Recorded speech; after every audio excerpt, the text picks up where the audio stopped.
শীতল ভর্তার এই রেসিপিটা থাকলে আর কিছুই লাগে না। এরকম ভর্তা থাকলে এক প্লেট ভাত অনায়াসে খাওয়া যায়।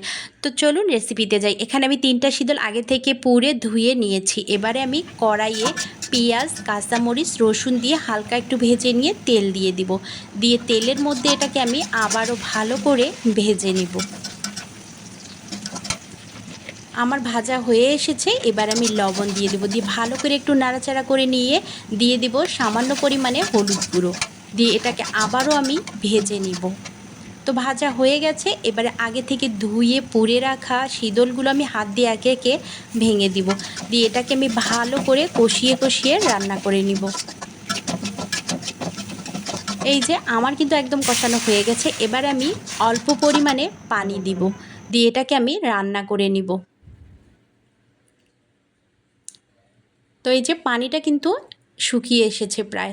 এটাকে আমি এবারে ভালো করে ভুনা করে নেব। এই যে আমার কিন্তু একদম হয়ে এসেছে ভুনা ভুনা। এই শীতল ভর্তাটা খেতে যা অসাধারণ লাগে, এটা আমাদের উত্তরবঙ্গের বিখ্যাত একটা খাবার। কারা কারা খেয়েছেন এই শীতল ভর্তা জানাবেন। আর আপনাদের যদি ভালো লাগে এভাবে ট্রাই করে দেখতে পারেন, অসাধারণ লাগে এই ভর্তাটা। এই যে আমার ভর্তাটা কিন্তু একদম রেডি হয়ে এসেছে। ভিডিওটা ভালো লাগলে একটা শেয়ার করে দিয়ে পাশে থাকবেন।